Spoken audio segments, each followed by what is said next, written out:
bam. Some people think I say boom, but I actually say bam. But anyway, I digress.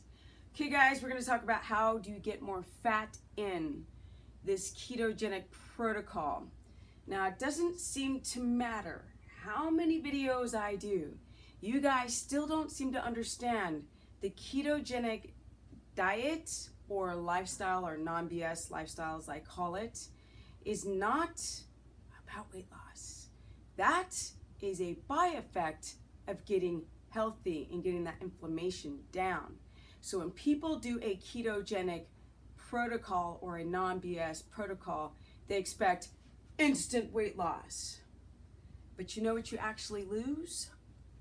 Water, muscle, and perhaps a little bit of fat, because just by simply cutting down your carbs, you're going to have less insulin, which is a storage hormone. So then people see, I've lost, let's say, from 7 pounds to 18 pounds, and they're like, yeah! And I'm like, no, it doesn't work like that. That's why diets don't work, because people don't crack open the inside of your body and try to understand what's going on metabolically.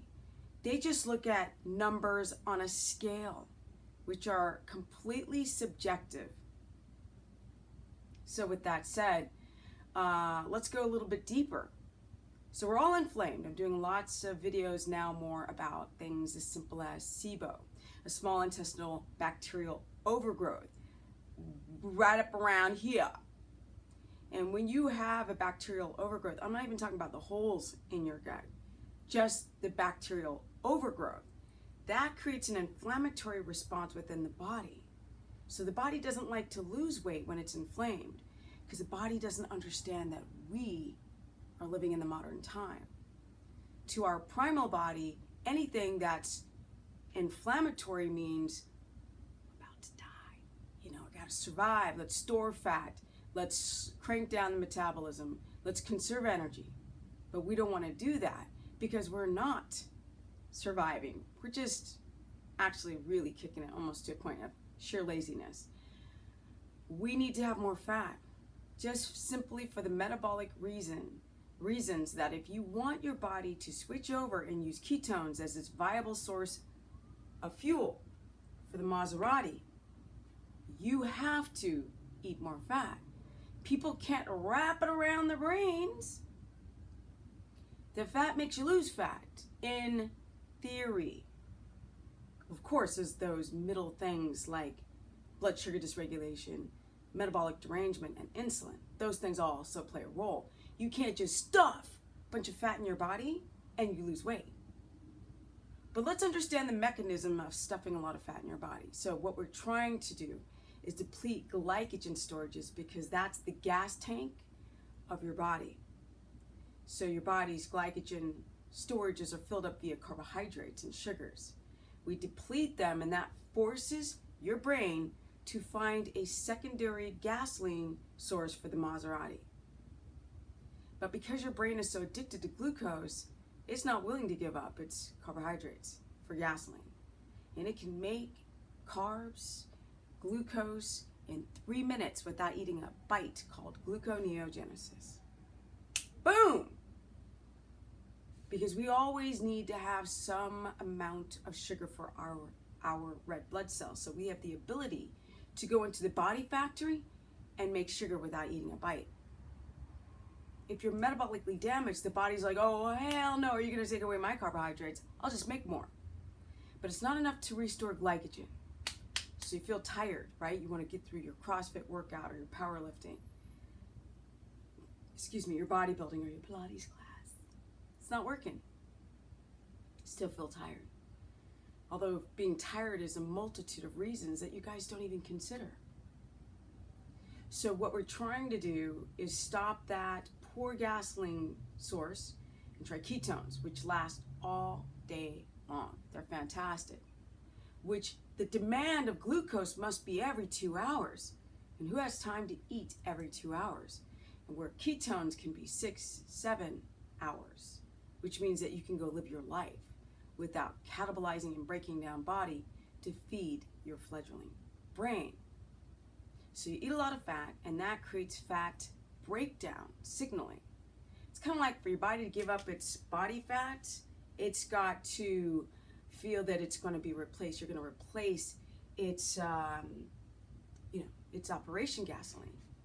If I'm going to let go of my body fat, these are my safety reserves in case of an emergency, in case I'm starving to death. Why would I let go of my reserve fuel? Let's just dump muscle. It's very expensive.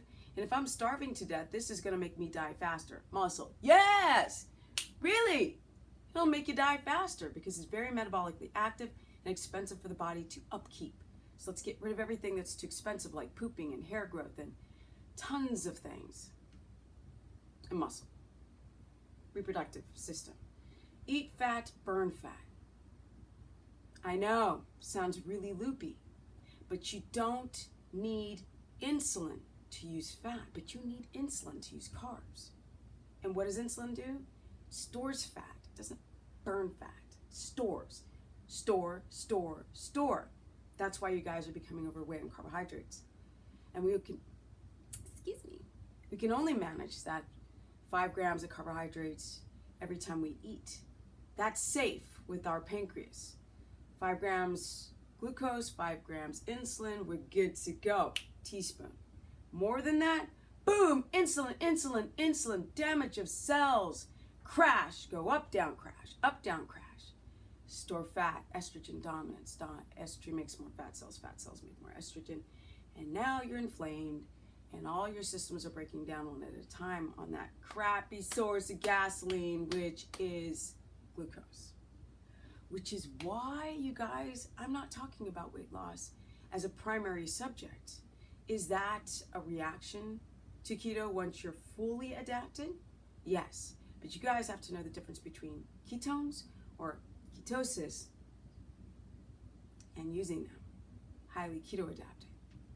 And that takes time because you will see numbers flip back and forth.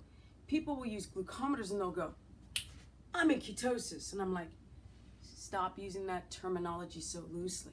It's going to take you a solid year before your body gets to that high level of your adaptation. Because even under duress and stress, your body will it will continue to use the ketones instead of digressing back to the glucose, which is very inflammatory as a dependent gasoline for the car. So, fat, eat fat, eat fat, eat fat, and your body will learn how to convert it into a gasoline substrate that can be used in the car to drive it in 5th gear. That takes enzymatic responses. It takes a parasympathetic state of calm and relaxation because stress creates glucose, and glucose means I want my crack cocaine, I want my crack pipe of glucose and not ketones. Once your brain uses ketones and it drops its glucose and your energy spikes and the candida drops and the infections go down and the inflammation in the joints and the osteoarthritis and the fibroids and the this and the that.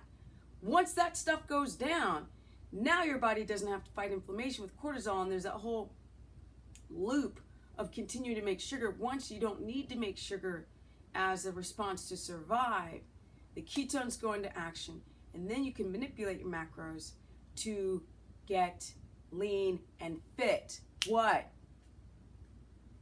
Yeah? I can't give weight loss advice because I'm not fat, but I can get healthy and get fit advice because that is what I am. Because skinny fat is not what I am. I'm fit at the almost age of 50. Now what? Sorry, guys. I'm just going on my little rant here. So fat has a difficult time to permeate the fat wall without insulin. And insulin is used in the presence of carbohydrates. And growing muscle is a whole nother subject. Why? When you become insulin sensitive, you don't need a lot of insulin anymore to have muscle growth. No, you don't. That's why this is the most incredible diet. Your heart, your blood pressure, your stamina, your hormones, your this, your that, your sleep, your blah, blah, blah, blah, blah, blah, blah, blah, blah, blah. That's part of getting fit. Because if you are fit from the inside, you'll be fit on the outside. You guys have to fix your reproductive hormones, yo. Your adrenals are jacked. So that's what I want to talk about today. Fat does not make you fat. It's the presence of insulin in the bloodstream because you guys can't get your stress down, which means your sugar numbers are still high. And I don't care what your ketone numbers are, because if your sugars are still high, insulin is still being secreted and you're just storing everything. That's what's up. That's why you guys, some of you are gaining weight on keto, and yeah, don't get it twisted. It's a long story. You can't just go and do a diet and expect a miracle because you see this garbage on the internet that tells you before, after, before, after. You guys keep treating keto like it's a weight loss diet, and people are going to naysay it down the road. And people who can actually get healthy and lose that inflammation, they won't even try it because they're like, oh, that's that diet trend that doesn't work. You guys are crazy eating that high-fat diet. Think twice, guys. If you want to get lean, you have to get healthy. You can't. This is not a dietary protocol that you can get lean and keto adapted without getting healthy. It's impossible. Trust. Thyroid people have issues. Diabetics have issues. People have issues that try to use keto as a dietary protocol to lose weight. They get issues from it. That's why when keto's been tested for a month, people are like, it's the worst diet ever because you go through the keto flu and your weight fluctuates, and you might have an inflammatory response from trying keto the wrong way because you're trying to lose weight and keep your food addictions. You want to keep your cheese and your nuts and your caffeine, and want to run off and do your HIIT training and lift too heavy in the beginning because you guys are and fast. Don't even get me started on the fasting. Why do you fast? Because you're trying to drop weight. That's not how you do this dietary protocol. This is a high-fat diet. This ain't a I'm not eating food diet. Don't get it twisted. Fasting works for me. Yeah? Well, every time I see people who fast, they are not like fast for long periods of time. First of all, people do short periods of time to gain the weight back. I mean, you want a juggling slippery slope when you're trying to freaking fast to get lean. I don't need to fast. And I got a busted knee. 10 surgeries on that left knee. 10. Boom. No cardio. Because I didn't do keto to try to lose weight. I did keto to get healthy. And in the process of doing keto, I gained 15 pounds in a year and a half and kept my body fat percentage low. That's being fit. And I'm getting that gut back in balance. I don't want a gut dysbiosis. That's way worse than a couple pounds of fat, bar none. You guys don't want leaky gut. You're going to be so screwed up, so mentally, your serotonin's going to be in the toilet. Life is going to feel subjective. Eat fat, burn fat. Eat fat, burn fat. Get it in. 12 tablespoons of fat per day. Mostly animal fat.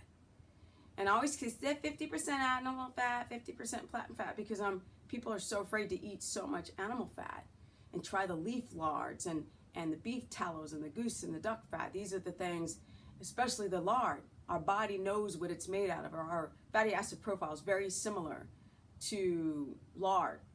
Yes, it's very interesting. Skin, happy. Organs, happy. Reproductive hormones. Hello, very happy. 12 tablespoons. Yeah, it's going to put you at, I think it's about 152, 156 grams of fat. At least 9, y'all. Tablespoons. Put it in your tea, put it in your bone broth, pour it on your food, cook with it. But y'all need to get that 12 tablespoons of fat as you're trying to keto adapt before your body becomes adept to using body fat as its primary source, because it always wants to digress back to that glucose. And once you start to digress back to that gluconeogenesis and the insulin spikes, you store, you don't burn. If you guys want to learn more, go to my Periscopes. Yeah, that's my new space, because I get people who actually want to learn. It's Steph the Business on Periscope, stephanieperson.com if you guys want to sign up for a consultation. Stephanie the Business with quotations on my Facebook fan page or Stephanie Ketogenic